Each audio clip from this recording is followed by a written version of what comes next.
Welcome back, and this is still Crossfire. We still have Dr. Obaseki with us, and we still have Mr. Victor OKHAI in the studio. And of course, it's still Ishoma and I are running Crossfire today. Now let's move in straight to the topic for the day. Let's look at the APC-led administration in Nigeria, delivering on its promises, but we're going to be narrowing it down to EDO State politics.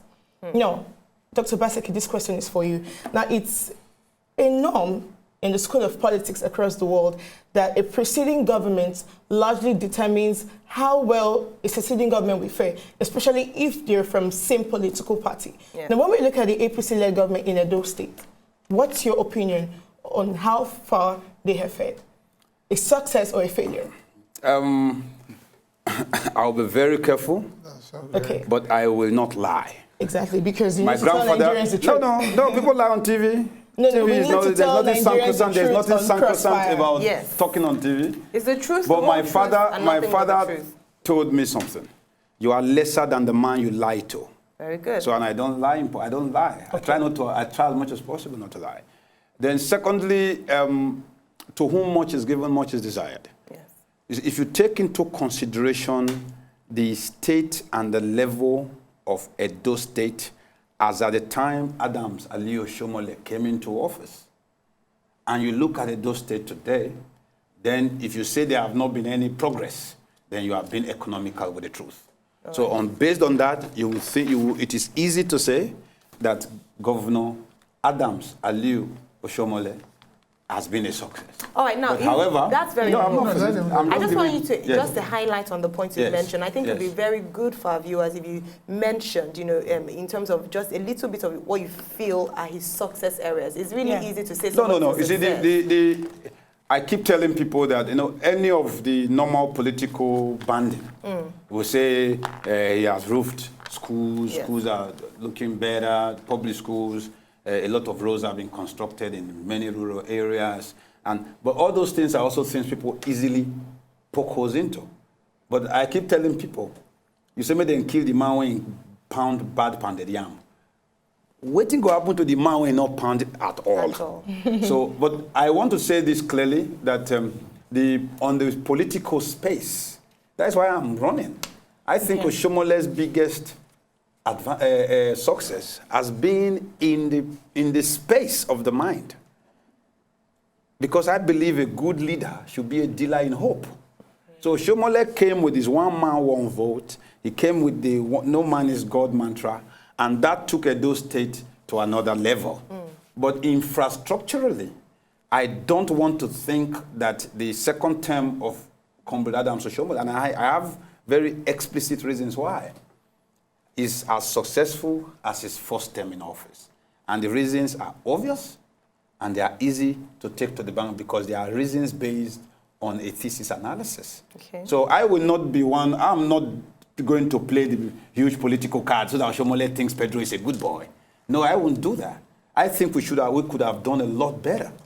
But anybody who says Adams Aliyu Shomole has not been a humongous success, taking into consideration where we are coming from, that person has been economical with the truth. Okay, I'm so sorry, I need to come in here now. Yes. I recall your statement, which was published, which was made available to newsmen sometime in December 2015.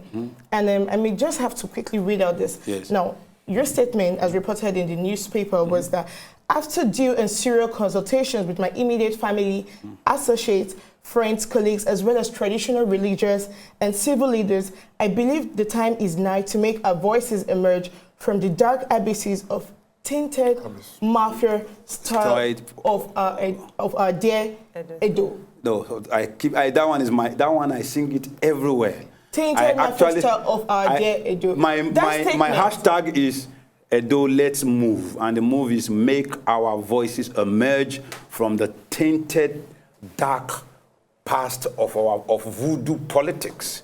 So my reasons are indicting to the current governor. No, I'm not looking at the governor. Or the current I'm talking about the political process in Edo State. Okay, in general. Yeah, no, not in Edo State. I'm not concerned about other states. When I say in general, I'm talking about in general in Edo State. Yes, whether it's PDP, APC, government, out of government, civil works. So you feel that politics in Edo State so far has not been done the way politics should be done? Life in Edo State. Okay. life in Edo State. I tell people that we are in the throes of a motor park democracy. I find it uncomfortable, irrespective of whatever political dispensation or political party I belong, to work in a state where legislation is being carried out by those who 5, 6, 7 years ago were touts on the street. I'm not joking. And I've said it. I'm going to take them on. It happened in the Lagos State. So I don't have any. I have no apologies over that whatsoever. We'll just take a moment just to take this call from Chinedu. Good morning, Chinedu. Hello. Hello? Good morning. Hi, good morning, Chinedu. Can you please speak up? Yes. Welcome to Crossfire. Sorry? Welcome to Crossfire. You can go ahead and make your contributions. All right, so unfortunately we lost that call. Call us back, please. Yes, please, Chinedu, do call us back. Now, you were saying, or would Mr. Victor want to come in here?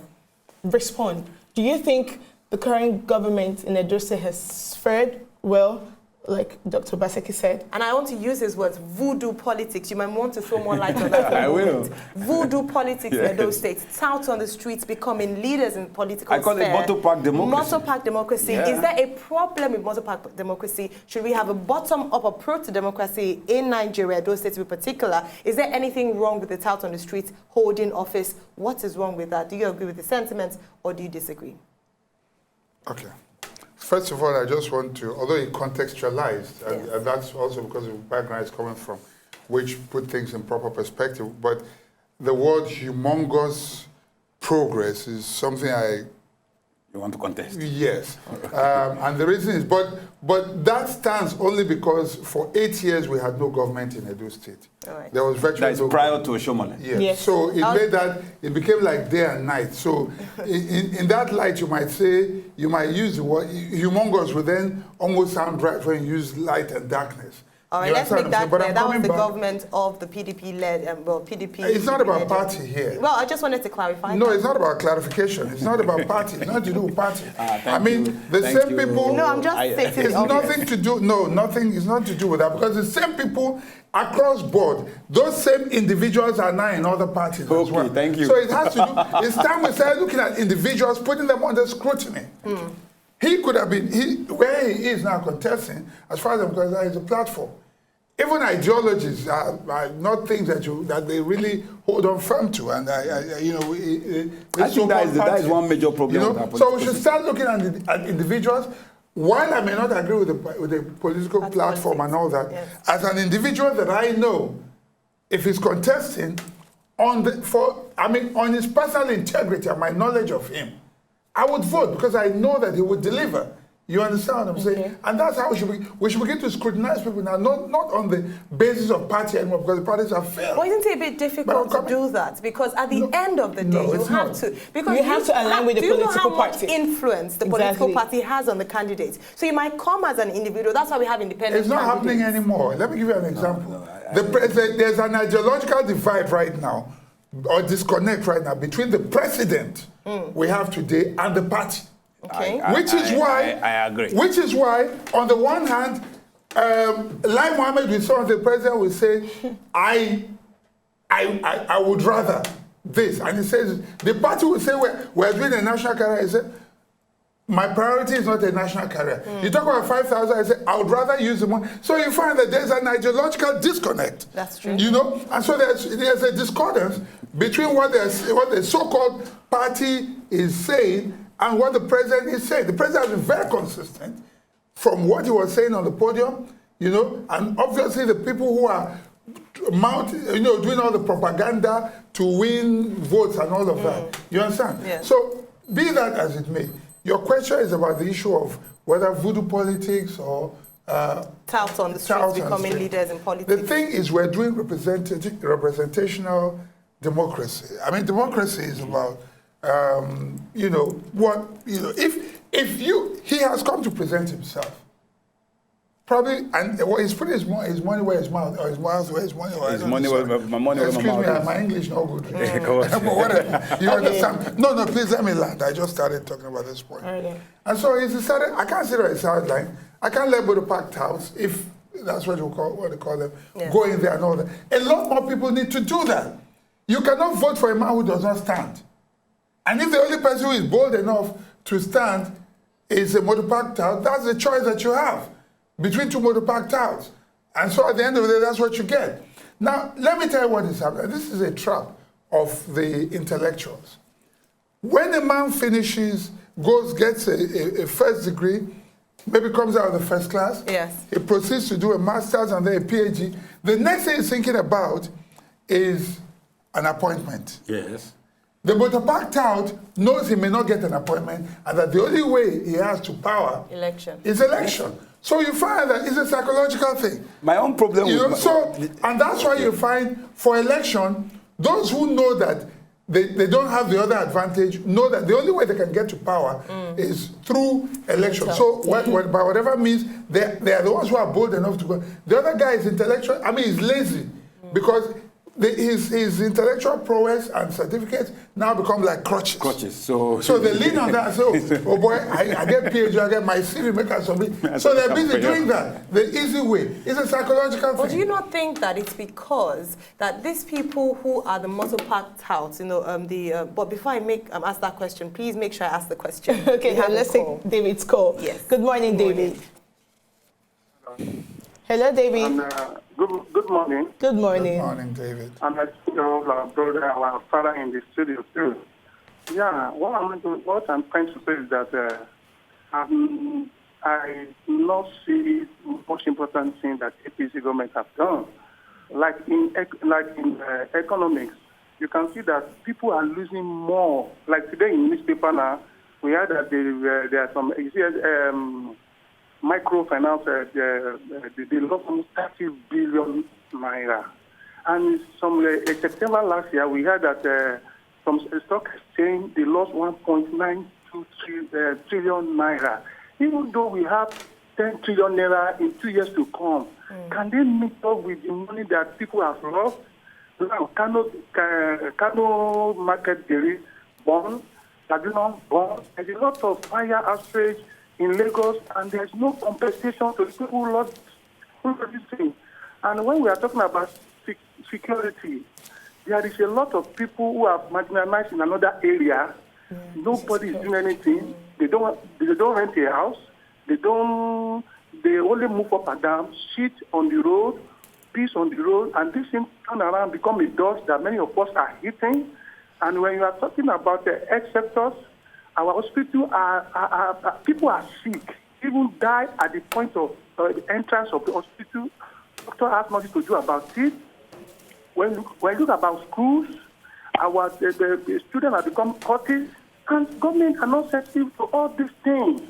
And let me tell you one thing, the dangerous thing that I see in this country in 2 or 3 years to come is that many people who are pushed to the wall, no matter how much money or how much things that government will put in place in 4 years to come, will not be able to meet up with the anger and the kind of condition that many people will be at that particular time. Because as we are saying right now, Lagos State is making 24 billion every month, and people are still buying pure water to 150 naira bags, and they still want to tax Nigerians.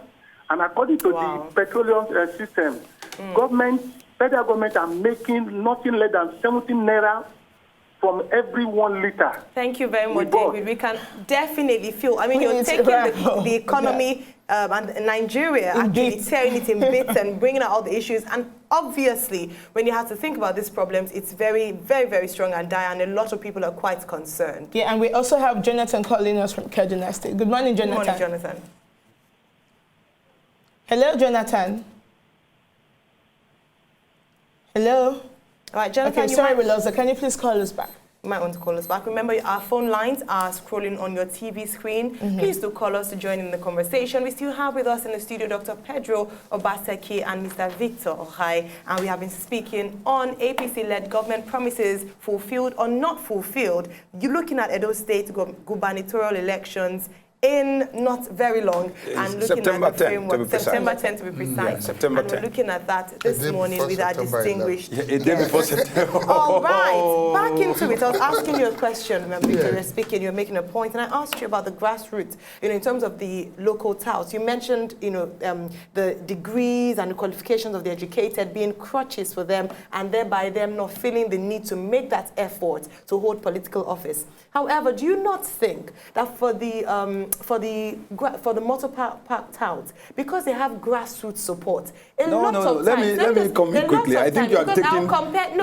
When I say motor-park democracy, Yeah, exactly. I am not saying they are running for elections. They are not running for elections. Yes, but you mean like in terms of the state in Edo State. Yes. Those who are running government. Yes. Those who are running the streets on behalf of government. And I'm saying this whether we are APC, PDP or not, I am first of all an Edo man before I'm an APC member. All right. Because I am an Edo man since I was born, so I'm Edo in my DNA. All right. But APC is a party, is a platform that I voluntarily, in spite of my Edo-ness, join. But I cannot, because of my APC-ness, denounce my Edo-ness. So, and that is clear. That is why my entire governorship aspiration is built on a tripod. EDO. All right. But I'm still asking the same question. What I just want to say is, yes, so that you don't ask the question out of context. Yes.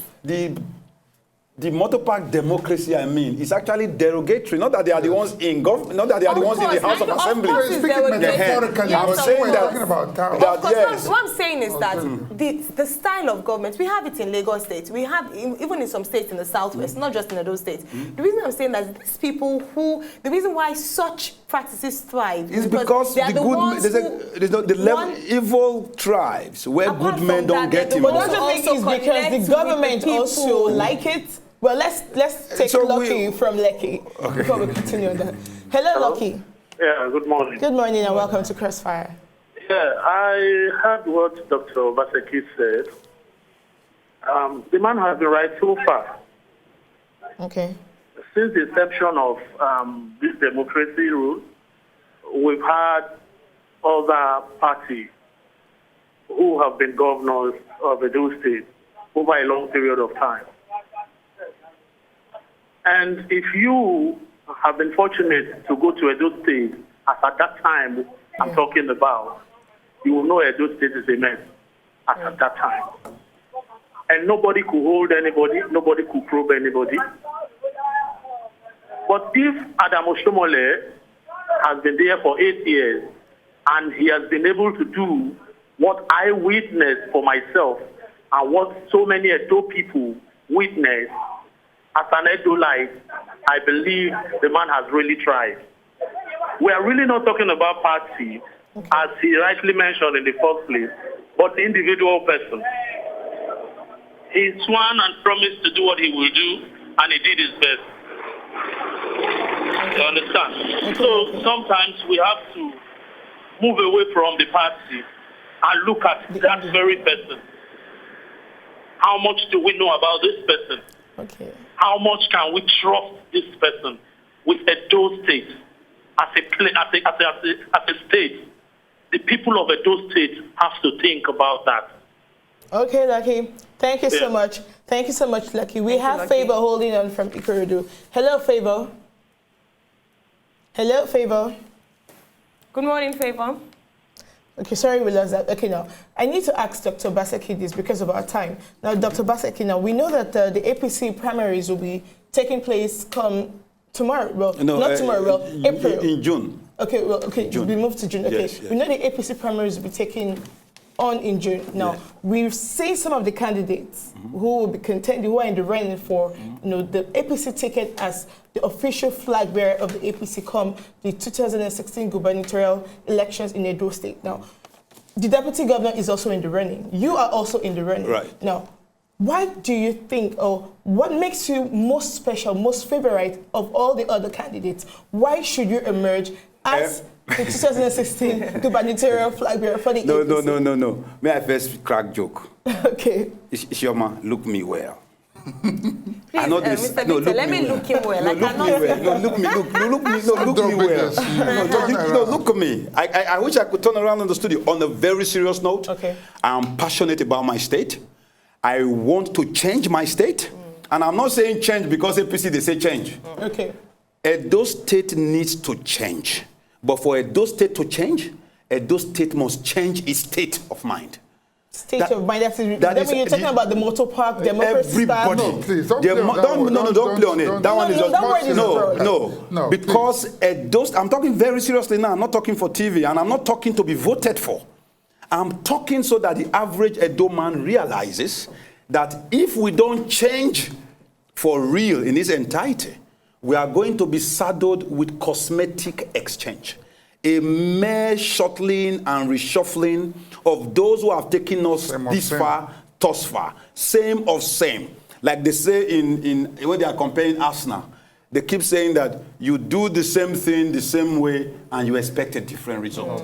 Edo State needs a seismic paradigm shift. And for that to happen, Edo State must be willing, because we are a people by nature who are proud of our ancestry, who are most educated. So for us to be Edo and bear that toga of pride as one of the upwardly most mobile entities that constitute the Federal Republic of Nigeria, Edo State must change. I see myself as a new breed, a new broom, the new face of a new rejuvenated APC. I will explain. You're actually the youngest of all the aspirants. Yes. And the reason is, although they say I'm young, I'm still 5 years older than when Fashola became governor. Okay. I am 3 years older than the age that Obama became president. Right. I am 4 years older today than the Prime Minister of the United Kingdom of Great Britain and Northern Ireland. Canada. I am 8 years older than the Prime Minister of Canada. I am 10 years older, 12 years older than Yakubu Gowon when he became president of Nigeria.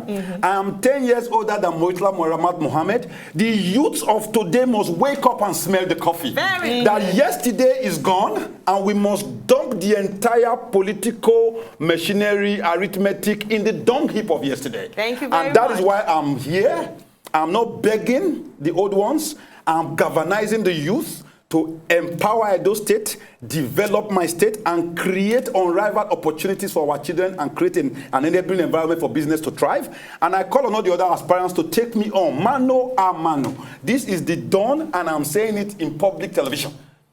People get the leadership they deserve. Yes. And if I keep quiet and be a cubicle critic, I will go to bed and I will be inundated by unending nightmares. Fantastic. What a way to actually take us into the break. He's going to take us mano a mano. Remember, you can do that through your telephone lines. Make sure you call, ask your questions, give your comments here on CROSSFIRE. We're still here, but we'll take a quick break. When we come back, we still have Dr. Pedro Obaseki, and don't forget Victor OKHAI with us in the studio.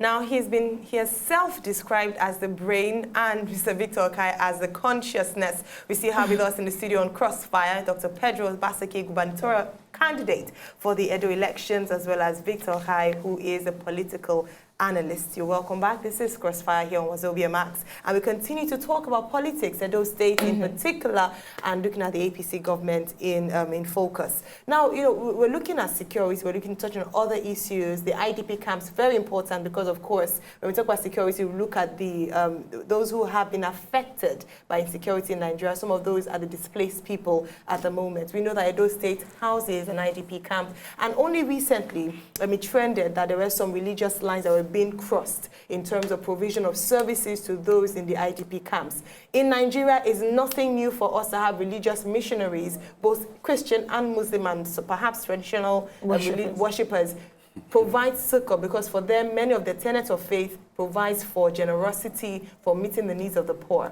Now, some people have said, do you have to be, how would you how would you contain this issue? Because Edo is quite, has both religious faiths in Edo State. How would you manage this, particularly when it has to do with providing relief for people who are in need? Okay, you have a lot of information because you went there, but let me just say something quickly to contextualize this. Okay. Now, I think it's important to understand that that particular IDP, if it's the one that had problem with the governor some time ago, is a faith-based organization. Yes. And being a faith-based organization, they would normally, like in the mornings, you probably will hold prayers. Yes. In the afternoon. So you don't want a situation where you have a group doing a different thing and all that. That is the nature of the organization. It has always been like that. Whoever comes in, it's not about converting anybody or anything. I mean, if it's like an Ahmadiyya, whatever, call it whatever, when they are going to pray and all that, you know, they will expect that people who are in that camp should conform. Again, you have to be very careful. Because of the nature of this insurgency, and because Boko Haram is, or they claim to be, Muslims, and because of fears of infiltration and all that, you don't want to close your eye and be praying somewhere and you don't know what's happening behind you. So these things, I feel, are natural, and sometimes people tend to blow these things out of proportion. But if an incident happens afterwards now, with the benefit of hindsight, we can say, oh, if only you had known. So I think what the organization is probably is being proactive. You know, if we're here, this is a church, and you are coming into the church, we have a hostel. When we're going to pray, you may have to come along with us. Okay. You understand what I'm saying? So because this is who we are, and this is what we are. That particular IDP has never pretended to be anything else. Yes. It's a religious, it's a mission house. Yes. And so if you're there, I don't know, maybe I'm taking... No, I happen to have myself and some Nollywood stars, Patient Suzoko, Polo Basilianco, I led them to the IDP in December. And that was the first time I realized that it was not a government-owned thing. It was owned by a religious charity, a Christian religious charity. So I support what he said. But let me say this, as religion in Edo State. Edo State is the heartbeat of this nation religiously. We are the perfect harmony, proof of harmony. And one of the proofs of harmony is sitting on my right-hand side, Mr. Victor OKHAI. Mr. Victor OKHAI's younger brother, who is one of the best cameramen in Nigeria. Same father, mother. Same father, same mother. What's his name, sir? Mohammed. Mohamedu. Abdullahi. Mohammed Abdullahi. And so if you look at the Otaru of Auchi, the Oba of Auchi, his name is Oba Alhaji Momo Iklebe II. The younger sister was the former chief judge of Edo State, Constance Momo. The brother is Tony Momo, but he is Alhaji Momo Iklebe II. And that shows that in Edo State, religion has absolutely nothing to play in our interrelationship, because we live daily with our brothers who are of both religious divide. Look at the name, Adams.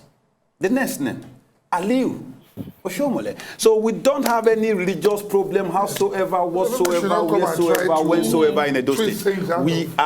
Nigerians should learn from us. Hence I told my Muslim brothers, if I become governor, if I win the ticket, when I win the ticket of the APC to run as their flag bearer, I'm going to take a Muslim Edo Northerner to run as my deputy, so as to prove the perfect religious harmony that exists in the state, because the state has 33.68% Muslim population that straddles the entire length and breadth of the Edo State value chain, from Okpela to Ologbo. Amazing. Now, we've been able to address the issue of religious tolerance, and your response, beautiful and fantastic. Yes. Unfortunately, we have other issues we would have loved to take you on. Call me back some other time. Exactly. And then, of course, we'd love to have you back. We'll definitely love to have you back. You guys are fantastic. But thank you so much for joining us, Dr. Obaseki. Thank you so much for joining us, Mr. Victor. And thank you so much, Aya. And of course, I'm Ishama, and we'll be back tomorrow with another interesting issue. God bless Nigeria. And I like your makeup. Thank you. You're brilliant.